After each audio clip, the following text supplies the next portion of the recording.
Oh, Okay, everybody. great. Well, if you ever want me to visit your seminar or something, I'd be happy to do that. I'm co-teaching one at UMBC right now. So, Well, I hope you have had fun today. It all leads up to our last plenary presentation. We'll be inviting Dr. Wiley, Terrence Wiley, to come up to the stage in a few minutes. He'll be talking about understanding and embracing the multilingual heritage and contemporary linguistic diversity of the United States.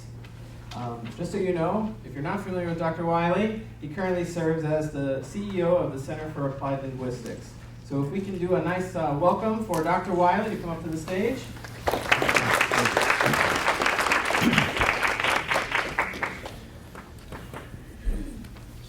okay, I apologize. I'm going to have to look at the screen a little bit, so I'll be turning away from you occasionally. First, I want to thank everybody for coming in on a Friday afternoon with spring in bloom outside. You really must be true devotees in the field in order to do this today. But you are in Washington at a very good time. This presentation reflects different aspects of my work and interests at the Center for Applied Linguistics and through my academic career. My training has involved a blend of history and also linguistics and education, and I think that'll be reflected in it. So I'm going to talk a little bit about historical framing and also a little bit about some demographic issues and then how it relates to some educational policy in the United States and evaluate essentially how well are we really doing on promoting multilingualism in the United States.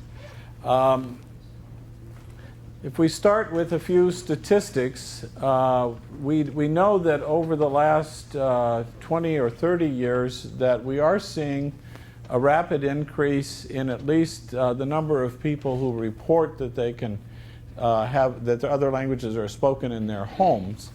And the recent data coming from the U.S. Community Survey really shows a fairly rapid spike up at 25.6%. And we know that a lot of that is Spanish. If we look at the United States into comparison to other major countries and a lot of Western countries right now, what's happening here is also happening in other places. European scholars have been holding special conferences. There was one last year in Finland that was on the construct of superdiversity.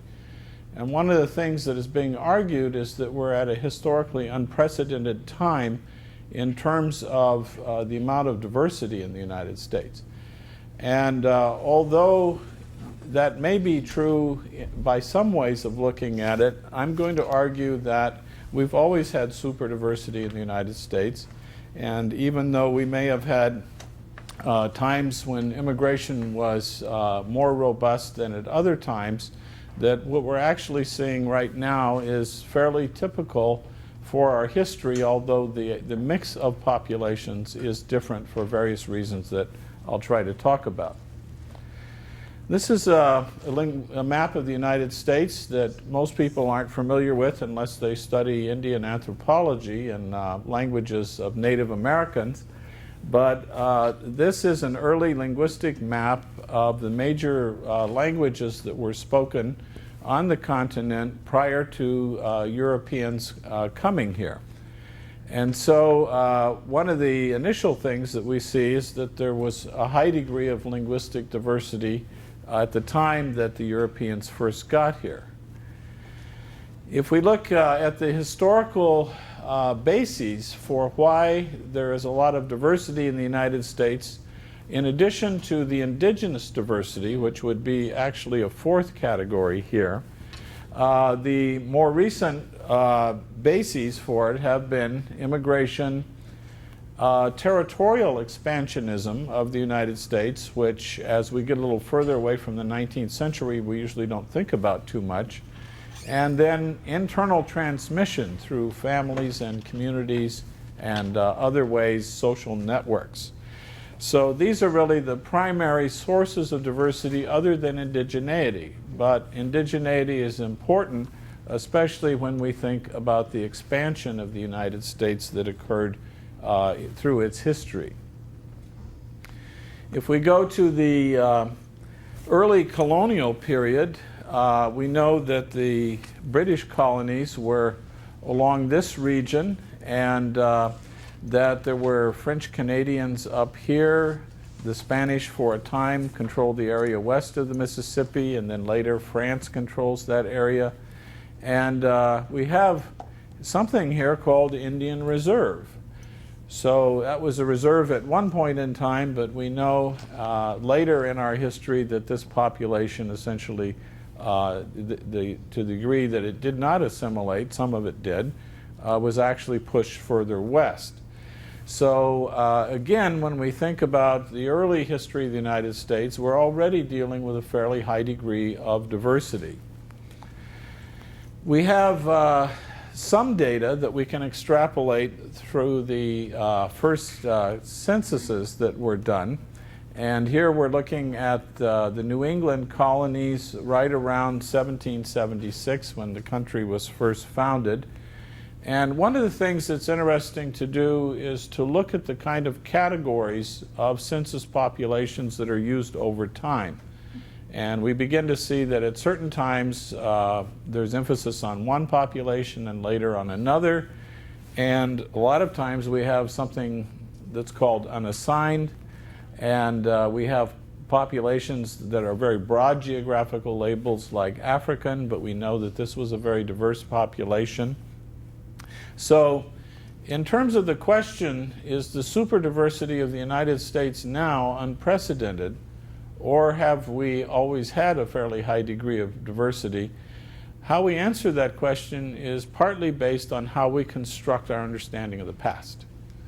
How do we construct diversity in the past? What are the sources of data that we can use in order to try to comprehend the diversity at that time? We don't have language data here.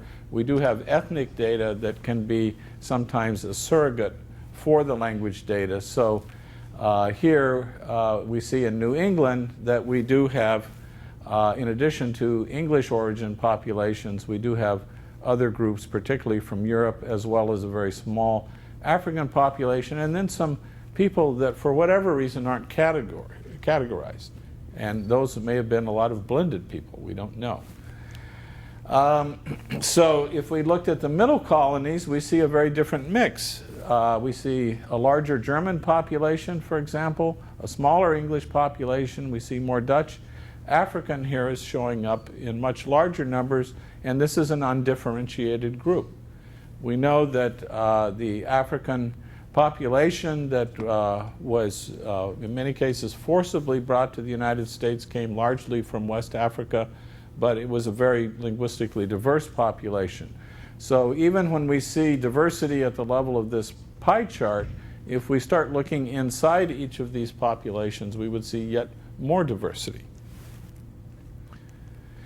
If we look in the southern population, you can see that the African population becomes larger than the English population. So very early on, the African population was a very important part of the diversity, and you can see that we still have other groups who are showing up in different areas of the country as important.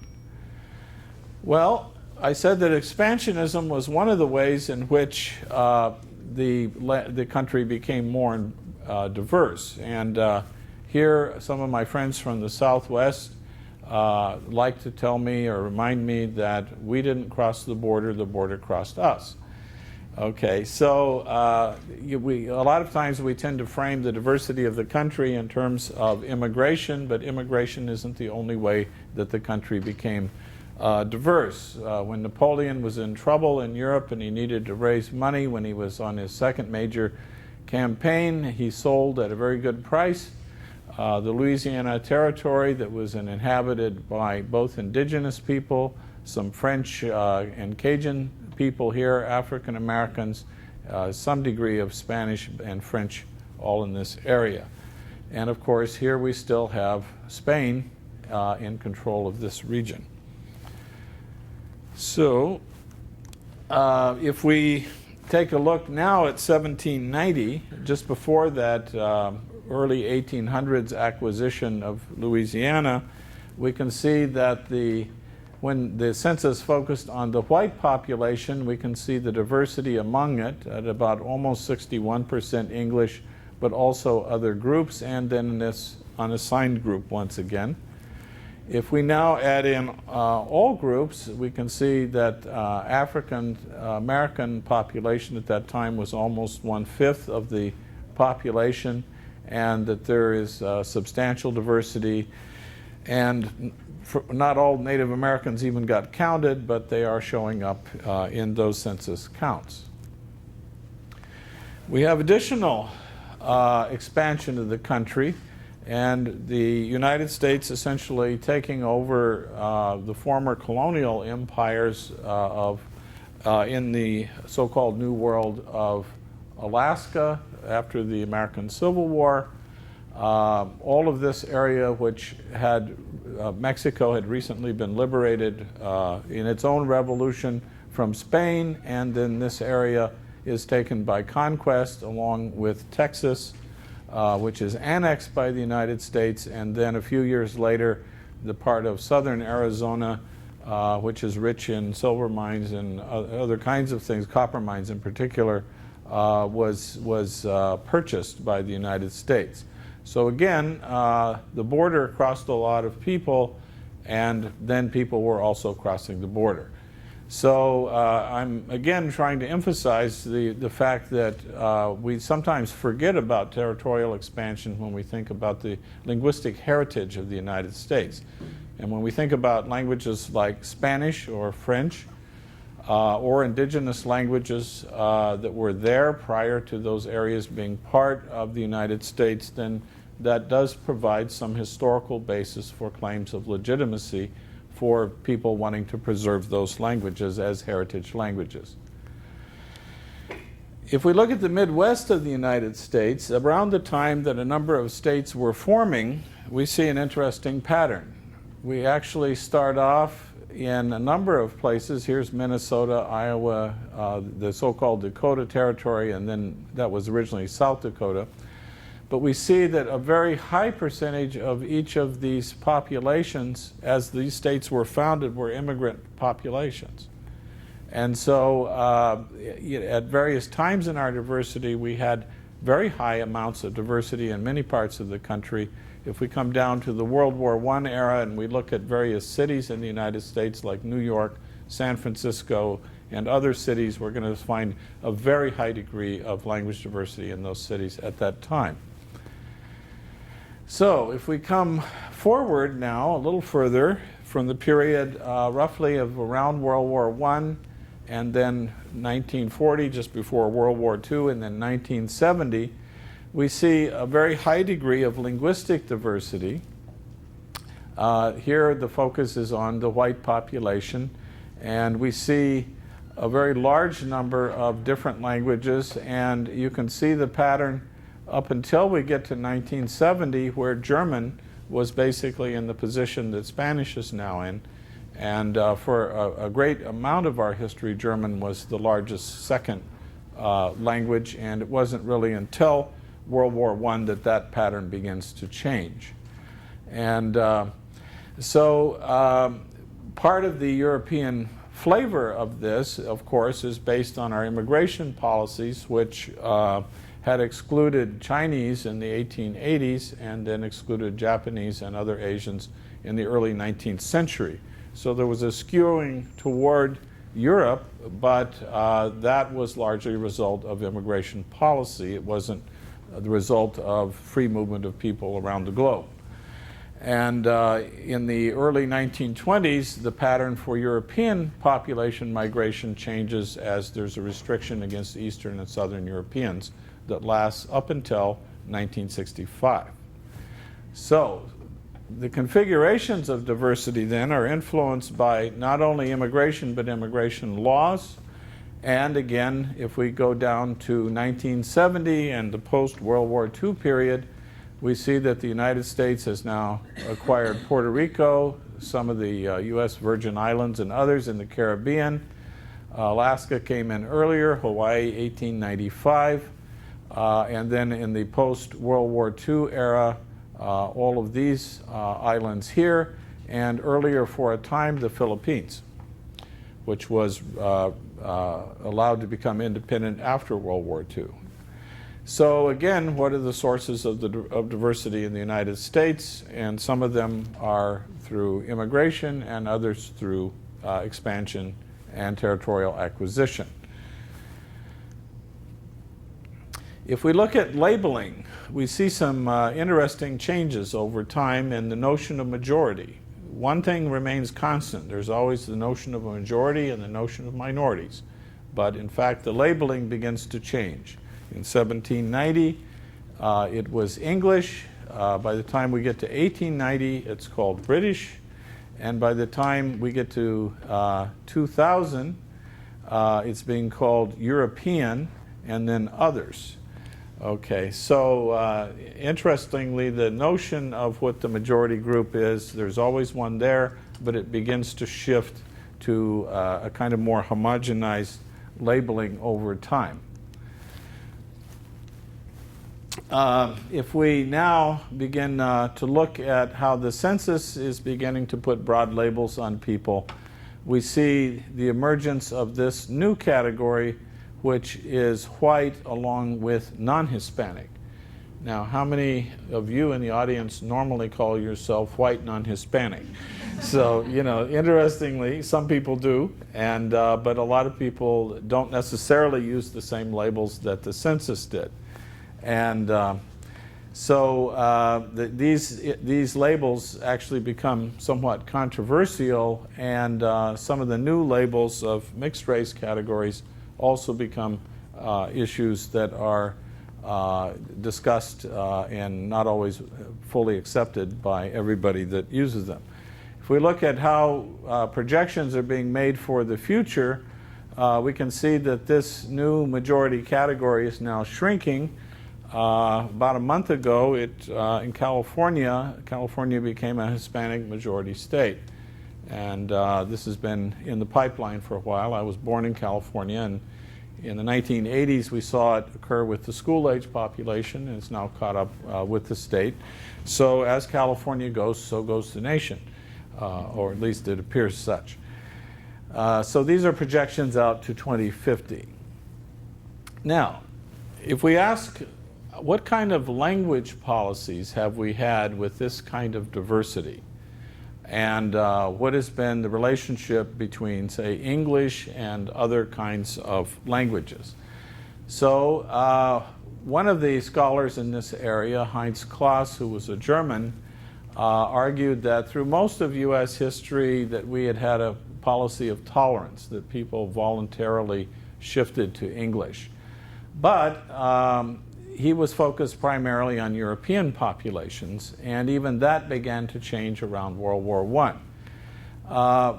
The very earliest language policies we had were coercive assimilation along with compulsory illiteracy in English. So the African populations were not allowed to maintain their languages, and were also then not allowed to be educated up until the Civil War for the populations that weren't free. Native Americans tended to do a little better. Initially, missionaries used their languages and promoted literacy in some of the languages, and then we had people like Sequoyah who promoted literacy for the Cherokee, and there was a high degree of Cherokee literacy and biliteracy up until the U.S. changed to a coercive assimilation policy in the 1880s for Native American people.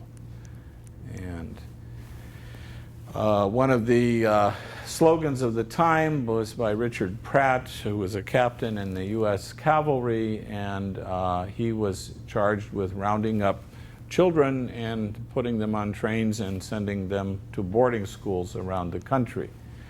And so this is a very controversial part of our history, and this would be definitely an example of forced assimilation. And we still remain somewhat conflicted about how we feel about this today and about how Native Americans feel about it. Some of my colleagues who are anthropologists have been studying Native American youth and how they feel about their abilities in their languages and their loss of languages. And we know that there are important revitalization efforts underway. We had a speaker at the Center for Applied Linguistics this afternoon, David Bolio, who's former director of Indian Education, who talked about the new legislation that's being introduced into the Senate in order to try to promote Native American language education. But we also know that we're within a generation of losing most of these languages if we don't do something. But a lot of good scholarship is being done. My former colleague who's now at UCLA, Teresa McCarty, is one of the people who has been doing a lot of this work, and a number of other scholars have too. So we know that there's a shift for the European population which starts to occur in the late 19th century, and we start finding anti-German laws popping up in the Midwest around the 1880s and in the 1890s. And then with World War I and ultimately Germany becoming identified as the enemy, then there is a massive wave across the United States of the Americanization movement. And by 1919, 34 states had passed restrictive laws against the teaching of German. In some cases, some universities closed down German departments. And in particular, they didn't want little kids to learn languages at the time that they were most likely to learn them. So they raised the age for foreign language instruction in many states to 6th grade or 8th grade. And the idea was you can learn it as a foreign language, but we don't want you to maintain it as a native language. So this led, of course, then to a rapid decline of German, but it took until 1970 before Spanish finally caught up with and replaced German. This was also a period when we cracked down against Eastern and Southern European immigration, and as a result, we had an uptick in Mexican immigration because there was still a need for labor in the United States. And let me see. It's going to catch up, I hope. There we go. Okay. So, what about language rights in the United States? We're a country about freedom, we're a country about rights, and yet when it comes to language, sometimes we are less generous in the idea of rights than we are in other categories. We believe in free speech, but not always the right to use any language you want. And this is a shift that really began to occur during the World War I period. During the 1980s and 90s, there was a senator in the U.S. Senate who was an advocate for foreign language instruction, and he wrote a book called The Tongue-Tied American. And one of the points he made is that the period of Americanization, which was during the World War I period, really reflects this major shift that has occurred in thinking in the United States. And it's a time that speaking English and speaking it well became part of the litmus test of who should be an American, who really could be an American. So as we move forward now, we know that there is a very strong anti-immigrant movement, and that this, as I'll talk about a little bit later, even extends to children. I have a few, yeah. So we know that we're living in a time of contestation over immigration and rights, and that probably, if it doesn't happen with the current administration, fairly soon we're going to see a new immigration bill. And a lot of people won't like aspects of it on both sides, right and left. But obviously, language issues are playing in the background of the basic political struggle over the issue of immigration, who should have it, who is legitimate, and who is not. And so, are we a nation of immigrants? Well, the data certainly indicate that it's a substantial portion of the United States, and so yes, but we're also a nation that incorporated other people through territorial annexation or conquest. Children are becoming at the center of this debate in particular, and there is a movement, including some senators in Congress right now, who want to remove the right of birthright citizenship, which would overturn the 14th Amendment to the Constitution. There's actually been considerable discussion about this, and so the issue is not only language as a human right, but the issue of education as a human right.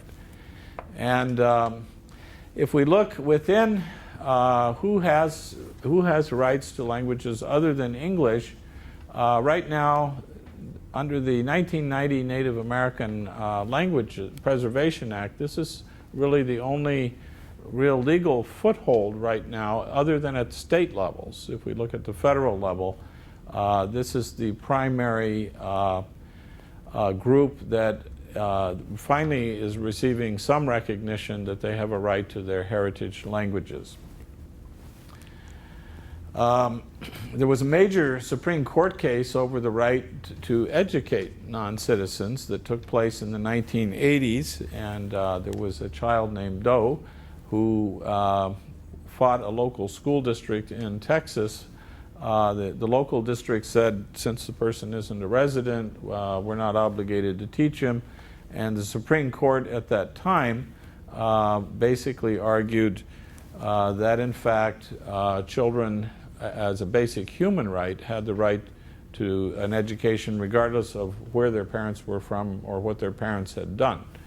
And so far, it's being contested again, but so far that case is holding up. This is important if we think about the population of the country, because perhaps as many as 7% of the children may be undocumented, and as many as 1/3 in our schools are immigrant children, and most of them are not going away. And we have families that are mixed with some children who are documented, some who are not. And so from a family perspective, we can see this is a complicated issue that families themselves potentially could be split up depending on how this issue is ultimately going to be resolved. So the reasoning in this case, Plyler versus Doe, which is this famous case in Texas, is that basically the federal government had a slightly stronger hand in determining civil and human rights than the states did. But we are seeing across the country a lot of contestation about the reassertion of states' rights, which have generally been associated with things related to voting, or previously, prior to the Civil War, in debates over slavery. So the states' rights argument versus human rights versus civil rights is still with us today. It hasn't been fully resolved in our legal history. So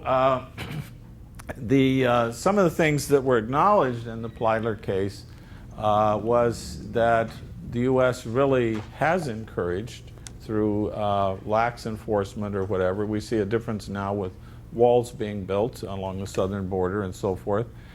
But even the impact of NAFTA, according to some experts, has actually forced out workers in Mexico from local economies with nowhere to go. Now, I would also note that we're seeing a demographic shift in Mexico, which may begin to alter this. We have two things that have slowed down Mexican origin immigration in the last few years. One is the Great Recession, and the other is an actual demographic shift in the Mexican population, which is now becoming an older and slightly wealthier population. So we may not in the future begin to see the same levels of Mexican immigration that we had, and the Mexican economy has recently been outperforming Brazil. So, as that situation changes economically and demographically, we may see a slowdown in Mexican immigration. The only reason the United States, by the way, has not been declining in population is because of our immigrant populations. if we take the native populations in the United States, we are below replacement. And we would be looking at situations something like Japan or Germany or other countries where the birth rates are becoming low. And there are certain social consequences associated with that. So, but anyway, we do have this strong association between an anti-immigration sentiment and essentially an attack from the right on language rights and on certain educational rights. So there are scholars who are dealing with this issue. For example, this is from Vi Ramanathan, who is a professor at UC Davis, and she's been looking at this not only within the US context, but as a global phenomenon. And in a journal that I co-edit, Language Identity Education, she also co-edited a recent forum discussion on the implications of these debates over citizenship that the United States is not alone in, other countries too. Work is going on basically in looking at policies such as those in Arizona or California, where structured English immersion is the law of the public schools, and they make it very difficult for anyone to do bilingual education. But there is a move in some places now to reverse these kinds of trends. And among some of the scholars who have been looking at these issues both in US and in global contexts are particularly people like Jim Tollefson, and I just co-edited the review of research and education for the American Educational Research Association, and that volume just came out 2 weeks ago. So a lot of people are very interested in these issues. So let's go back to the present for a moment, and let's think a little bit about what's happening with different languages. And you can't see this very clearly, but here's German, and you can see German's going down. And if we can find Chinese, we see that it's going up. And so Chinese has been a growth language. Spanish just remains strong and growing straight across. But you can see a lot of the Asian languages are the ones, with the exception of Japanese, which are going up. And other languages, Russian is going up, for example, Persian. If we look at Portuguese, Portuguese is another growth language right now. So we are seeing a change in the mix, but we are seeing some real increases in some areas. One of the trends associated with those is some of the traditional languages, foreign languages of schools are not the ones growing. So that's one we want to think about just a little bit. But if we ask, okay, the diversity, linguistic diversity of the country is going up, but what's happening across generations, we see a different trend. And that is that the first generation, if we take Spanish as the example, some studies done by the Pew Hispanic Center that Ruben Rumbaugh was involved in, we can see that the first generation is strong, second generation we're leveling off, and by the third generation we're beginning to lose the language.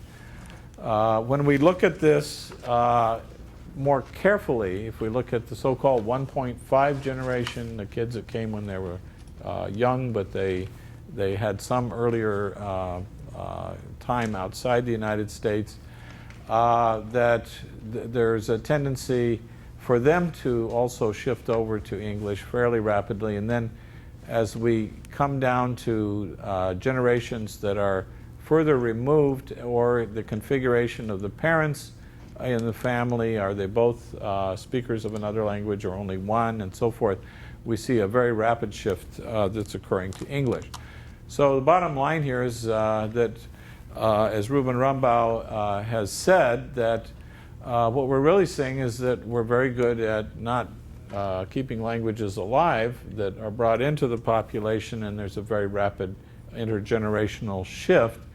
And Rumbaugh sees this as a problem because we're losing a resource that we actually have.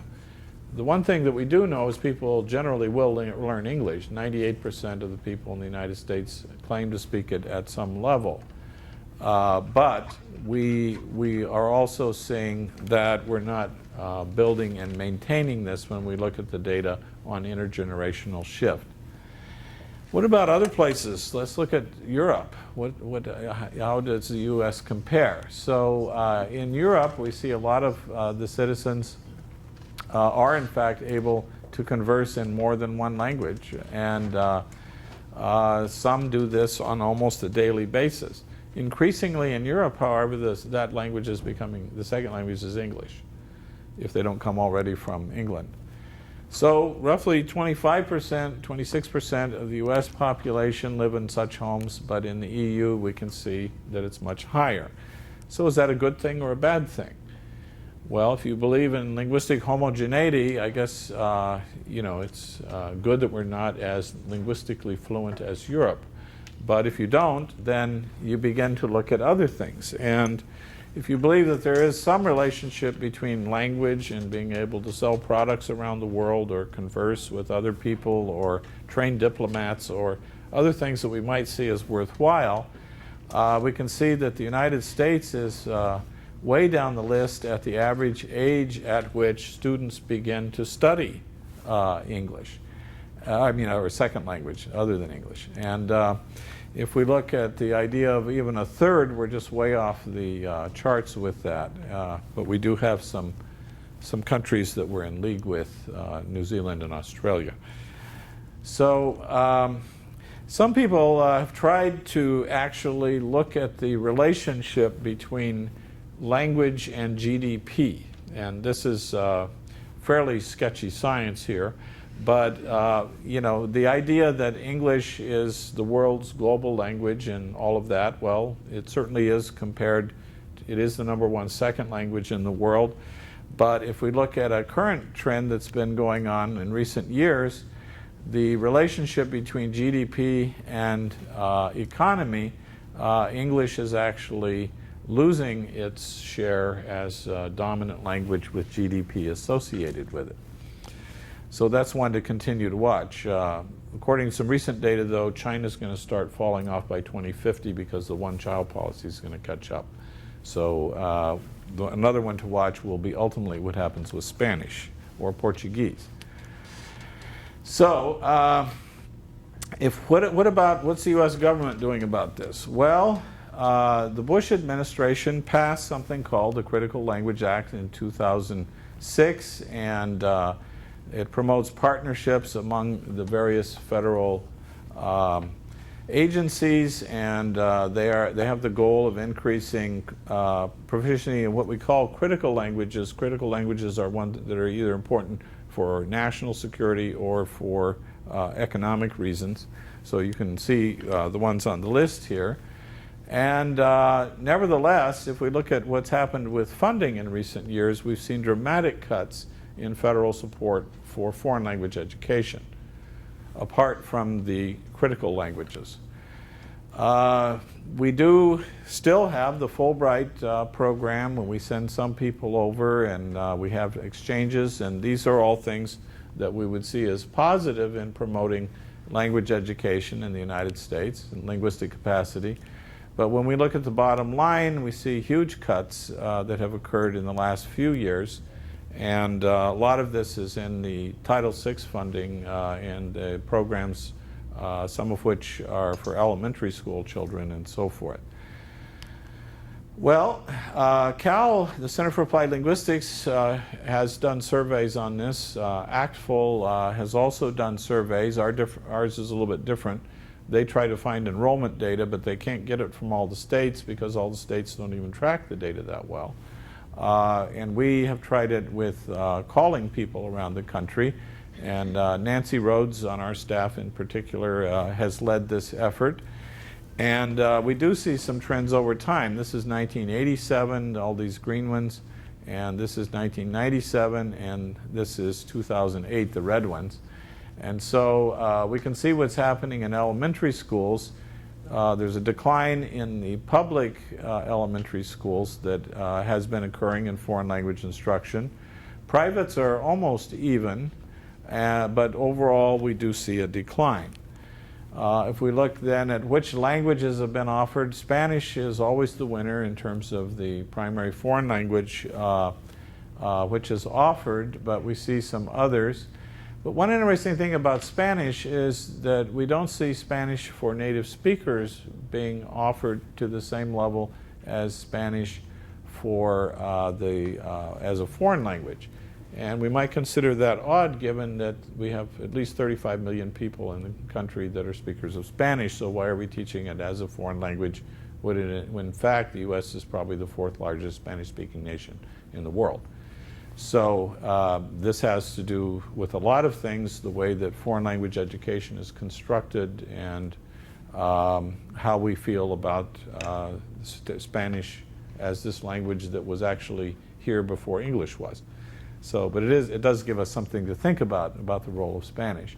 We hear a lot about Chinese. Well, we're showing increase, but it's still small, even though when you're starting with very little, you can get 300% increase very quickly, but it's still in raw numbers, it's very small. In middle schools, we see a slight decline, and high schools are pretty close to even, but if we basically look at the trends, other than in private schools, the trends tend to be downward.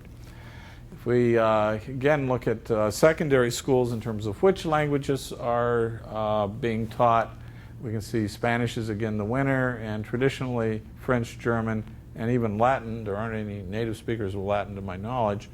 But anyway, it's a historically spoken language, and here again we see Spanish for native speakers, which is underrepresented in terms of where it would be in the general population. We hear a lot about Chinese. If we were able to do this survey today, I think Chinese would be up a little higher, but it still would be rather small in comparison to these other languages. So again, the trends are not really promising. The federal spending is not really promising, although if we look at the population, we have a lot of linguistic resources in the population. So what about higher ed? Well, we see that over the last number of years that there tends to be, Spanish is the winner. And if we go to places like California, we see that a lot of the kids, young people in the university system in California are actually heritage speakers of Spanish who are going back to school, and they're learning it if they have been able to get into college. So there is still strong interest in the country. And we see some new languages popping up, but you can see how small the numbers actually are. If we look over the last century or so, we see basically a higher percentage in 1965 of students studying foreign languages in universities compared to more recent data that we have, and actually a very small number of students who actually get to study abroad. And we know that study abroad programs are among the better ways to help people learn languages and get hooked on trying to learn languages.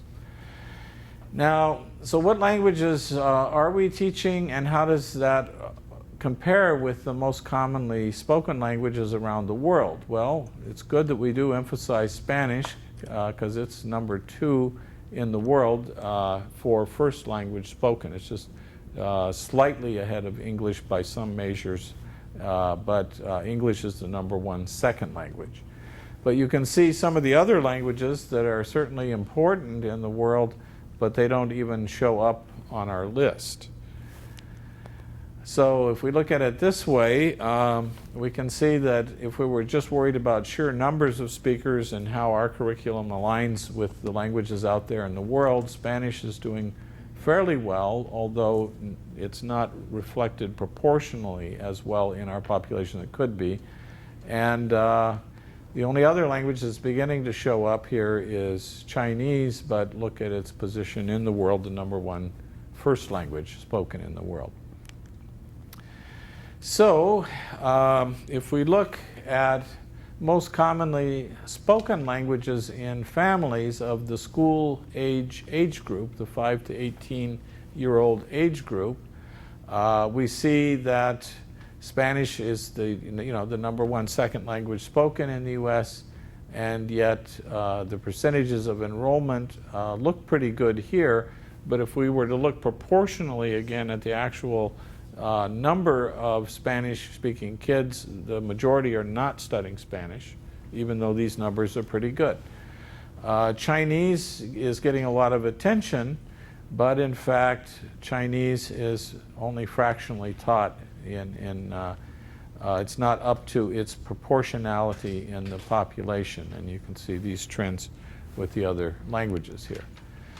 So if we look at the age structure for Spanish, we need to go up somewhere above the roof to put the proportionality here. But this is the secondary school age population, and these are the resources that are existing out there, but we're not necessarily matching them with the opportunity to learn those languages in the schools. So where are we at in terms of the kind of programs we offer? Well, 3 states, California, Arizona, and Massachusetts are pushing these types of programs, which for the last 20 years, we've known that these are very weak models of education. And if we look at the strong ones, well, the good news is that a lot of private schools, IB schools, and people that are upwardly mobile tend to put their kids in dual language programs if they can find them. So this is the gold standard, and yet it's not policy in many states, and it's not being pushed in federal policy. So there are some good signs. The IB schools in particular, the Center for Applied Linguistics right now is doing research on international IB schools which endorse multilingual policies, and we're studying them in Mallorca, in Quebec, Japan, China, Ghana, and we may have several other sites. Mexico City is another place that we're looking at this. And again, this is the gold standard, and frequently kids who would attend these schools tend to be upper middle or upper class. So if it's good enough for those kids, maybe it's good enough for all kids, and maybe we should be rethinking this. If we look at other trends, even in California, which has an English-only public school policy for the time being, we see that people are starting to find ways to recognize bilingualism among student populations. So California, New York, and several other states are working on giving students, when they graduate from high school, a seal of biliteracy to kind of certify what they've been able to accomplish. And in California, which was the first to pass the English-only education, Senator Ricardo Lara has recently introduced a bill that is getting considerable discussion to overturn the English-only restriction on California public education, and maybe we will see some movement there.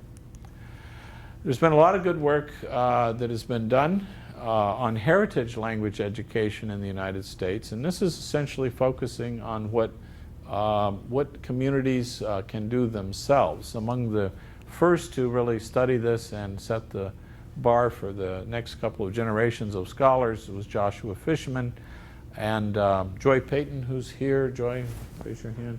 Yeah, Joy was the lead author of Heritage Languages in America. And then Olga Kagan and her colleagues at UCLA, that has the National Heritage Language Center, has published in this area. And Agnes He has been looking at Chinese in particular as a heritage language.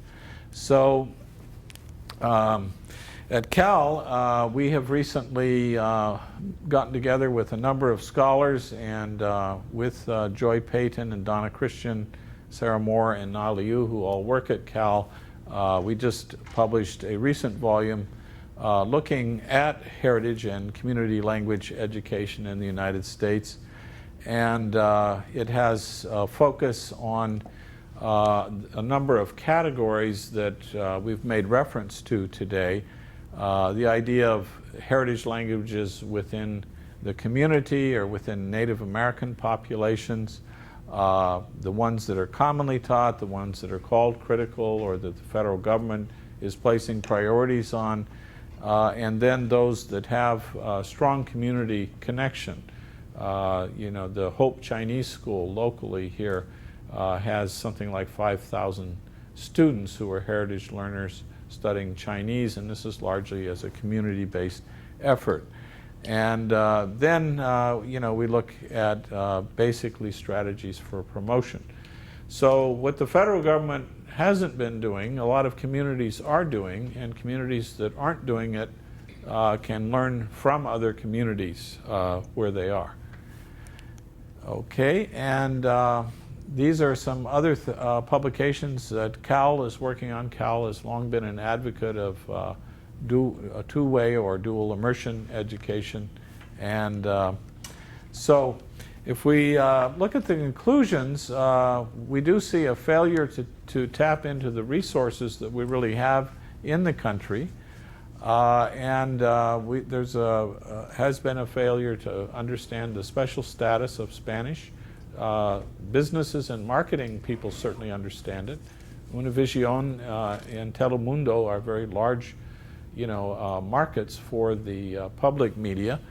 And given some of the problems that we've identified, there are solutions. Dual language education, grassroots heritage efforts, and increasingly dual language programs that charter schools, IB schools, and private schools are endorsing. And if they're good enough for them, they probably are good enough for public schools too. So the status of language rights in the U.S. has been always a little bit tenuous, but there is room for community-based efforts in order to promote these. And with that, I have several bibliographies that I've drawn from, and there's lots of work that is of relevance on this topic. So I want to thank you and allow a little time for questions.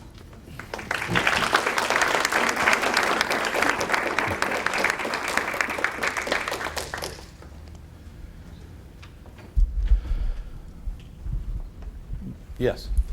And there is a microphone over there if you want to use it. I'm wondering about, what do I call them, Saturday schools? Yes. So like in DC, a lot of Chinese, as I understand, Right. send their kids to Chinese school. Yeah. Is that growing? Is that shrinking? Is that relevant to other countries? In this area, it's growing. And I would say across the country, it's growing.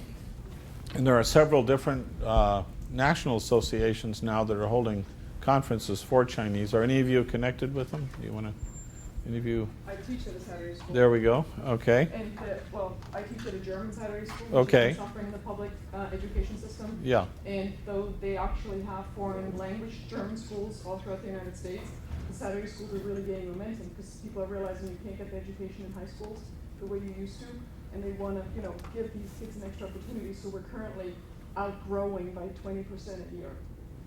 Very good. And that's a resurgence for German that's been down for a while. So that's good news. Yeah. All right. Other questions or testimonials, whatever you want to say. Okay.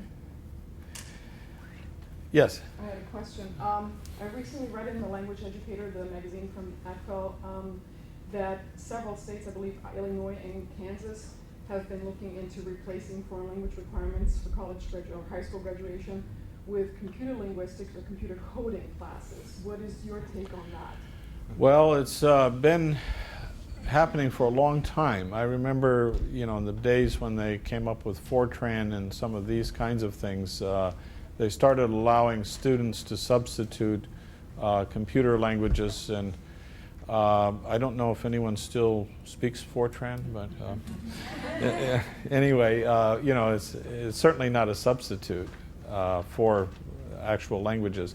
We've seen, in the humanities and the social sciences for a long time, language requirements being dropped, and the more recent problem has been in cutting departments, or when faculty start to retire, they're not replaced. One thing that we have seen, which is not a good thing, is sometimes a school district will decide to kill their German and French program and substitute with a Chinese program.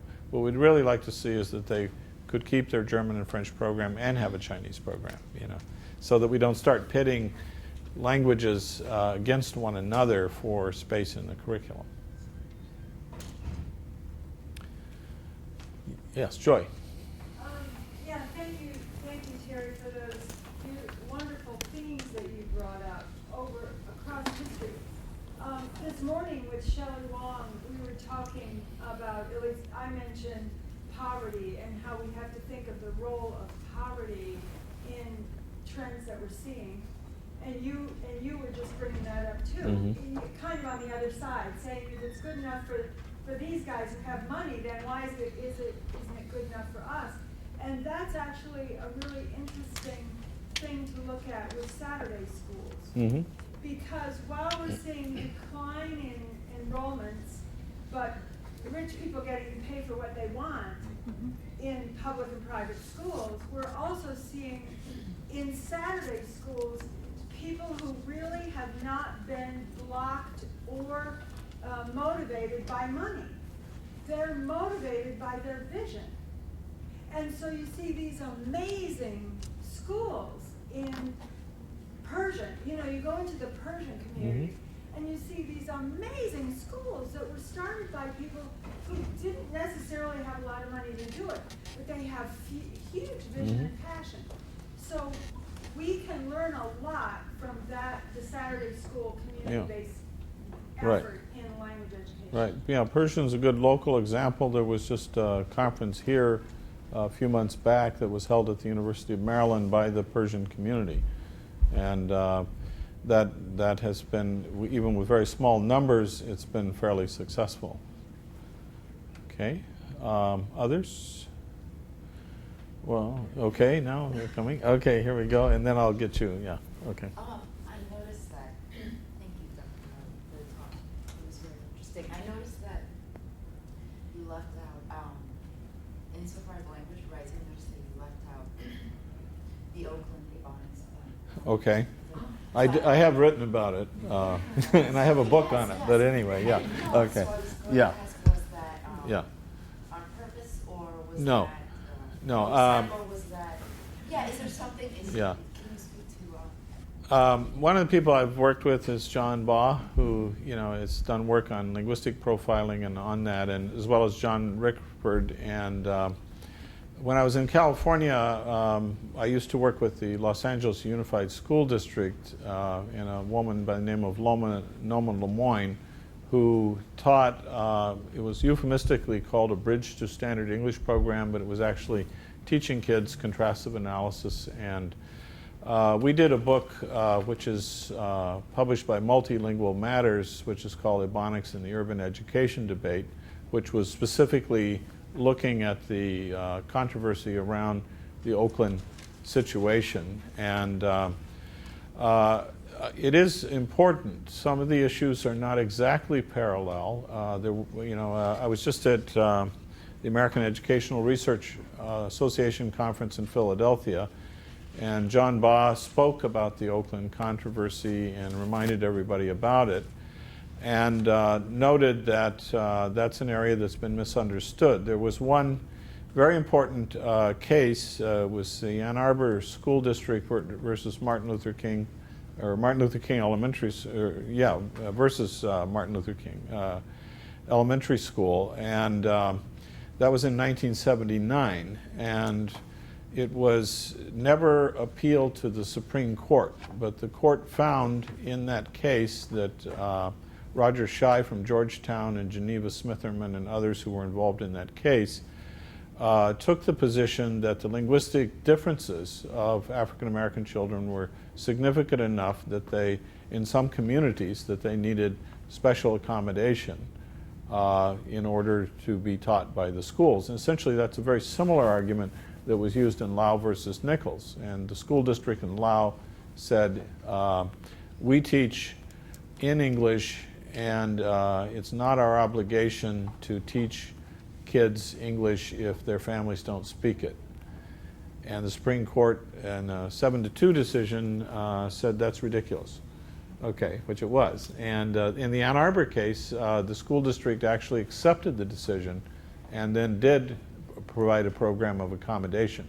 But some of us feel it was unfortunate it wasn't appealed, because if the Supreme Court could have ruled on that, it would have more securely provided a foundation for linguistic accommodation and an appreciation for language differences, you know, in different communities. African Americans aren't the only community that have had similar issues come up. In Hawaii, speakers of Hawaiian Creole English have also had some parallel issues with schooling and the acknowledgement that they do speak, in fact, a different variety of English. I hope that answered it. Yeah. Okay. All right. And yes. Yes, this is regarding the statistics about the Spanish for Spanish speakers that I'm looking at promising. Now we know that it's a lot of programs that have been cut from schools, but also a lot of students, the Spanish speaker students, that join these courses, they decide to quit after a while because the variety of Spanish they've been taught conflicts with their home variety of Spanish. Now, is any strategies that through CAL are you developing to approach this program and improve the quality of this heritage speaker? Well, the short answer is yes. We have done a lot of research on bilingual education, dual language programs. At one time, we were funded to have the National Clearinghouse on bilingual education. And we also have programs for content-based instruction in English for non-native speakers. The SIOP model in particular, we do teacher training for about 70 school districts around the country right now, and are working in the DC area, but also in other states and in New York and other places. So regardless of whether you're able to use bilingual ed or if you're only able to provide instruction through English, there are still accommodations that can be done, and CAL is a long history of engagement in that. And if you go to our website, www.cal.org, you can find more resources there, and we'd be happy to talk further with you. Yeah. Okay, I got a stop sign shown to me. So thank you very much. Yeah.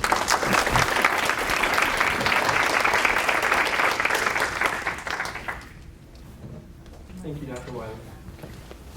So we're going to be wrapping up our conference for today. Before we wrap up, we would like to recognize some honorees that we have sitting in the audience tonight. These are people who epitomize the theme and the theme of the conference in various ways.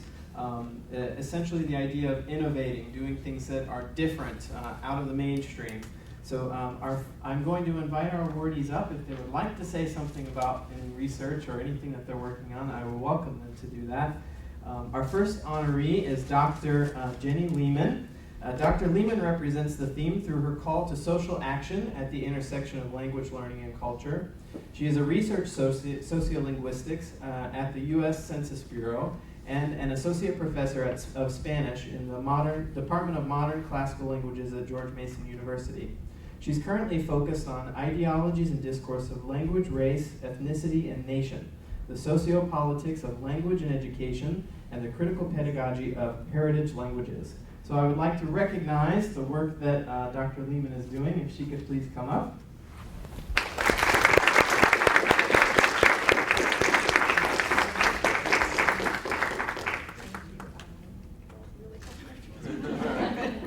Thank you.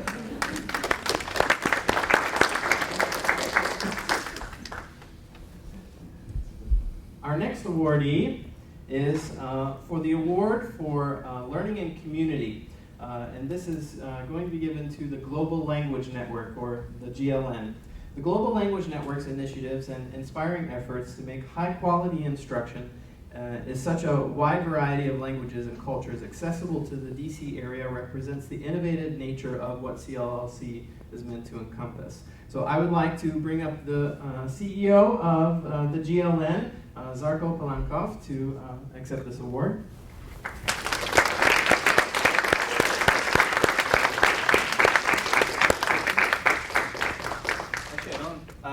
I'll actually say a few words if you don't mind. I guess it gives me a little bit of time to hold this longer. But real quick, because actually, Dr. Wiley was talking about it at the very end of his speech, about community-based programs, and that's exactly what we are. So in a nutshell, we're nonprofits where where we recruit and engage native speakers, and they volunteer their time to teach their language and share their culture. And to that goal, we offer more than 60 different languages, here, to the DC community. And the way we're able to do that is precisely because we're community-based and we have all these people who are involved, and it's our outstanding teachers who are basically volunteering their time and their dedication that allows us to do that. And I hope that such a model, and that's something that we started in 2008, so we're fairly young, but it has huge potential, and we can down the road the vision is to actually replicate it in different communities. But that's just one, I don't want to say easy, but creative way to promote language learning and then bring languages to different people. So if you want to learn more, because I think it's relevant to this crowd, it's the Global Language Network, our website, thegLN.org, and we actually do have our annual signature event coming up in 2 weeks from tomorrow, April 26th, GFest. It's a Global Languages and Cultures Festival, where we bring different organizations, different embassies, to promote their language and culture. So Saturday, April 26th, 2 to 5 p.m. downtown DC. You can check this, on the website and get involved in one way or another. It's a great place to learn your languages, teach your language if you want to teach, or even support us in other ways and contribute to your expertise, to what we're trying to do as far as promoting language learning. And special thanks to to Kevin and VAU for recognizing what we do. You're pioneers in giving us our first award, and I appreciate it and I congratulate you on a very successful first conference. I hope there are many more to come.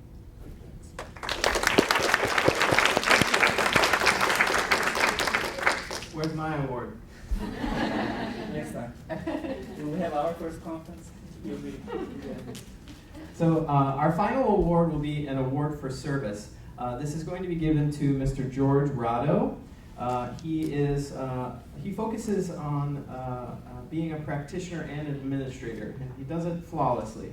He might not admit that, but I would say that. And he's touched many lives over the years of teachers, students, and staff. He now serves as the CEO and co-founder of Capital English Academy, offering English language courses. Mr. Rado truly embodies the meaning of the word service and all that he does to meet the needs of stakeholders that he impacts. His unequaled passion and enthusiasm for language teaching and professional development epitomizes the CLLC's theme. So, George, I would definitely like to thank you for your years of service.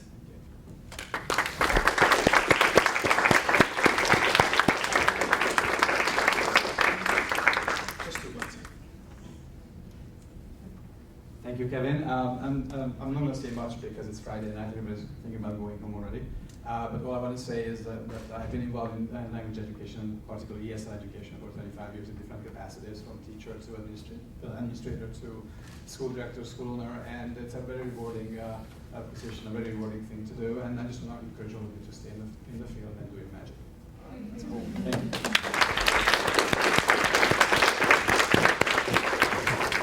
All right, so we are at the end. I'm going to do a couple things just so that we are wrapping up successfully.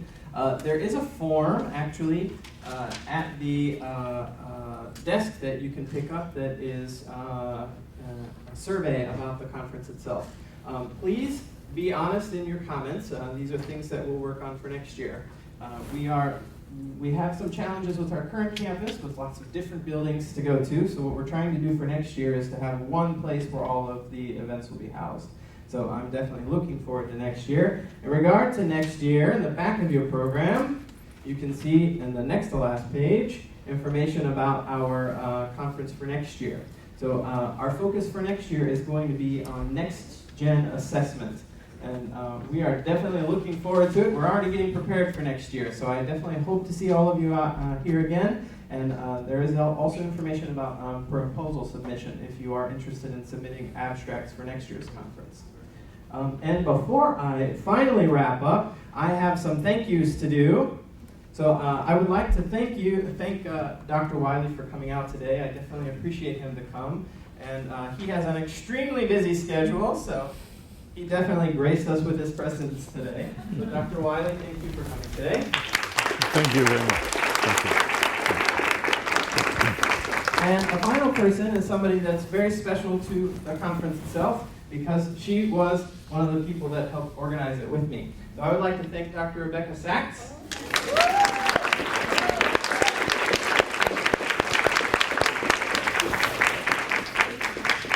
She's the only other person that lost as much sleep as me, so I definitely have to thank Dr. Sachs for all of her help with the conference and the preparation for it. And one final note, just to have an idea of how many people are planning to go to the post-conference reception. Could you raise your hand for us if you're planning to go? Okay. We do have transportation arranged for you to go to our next location. And the guy in the blue shirt back there, if you are going, he's the person to see. He's a crazy driver. And we also have some requests. If anybody is planning on going to the airport anytime soon over the weekend, I would suggest maybe you get up here and you can talk to each other. You might be able to do some carpooling and save a little bit on the fare. And if anybody is planning on going to the Cherry Blossom Festival tomorrow, I would like for you to kind of come over here, hang out with us, and we'll talk about what we're doing tomorrow. So I really appreciate all of you coming out. It was definitely a fun time today for me. I hope it was for you too. So I hope to see you next year. Thank you.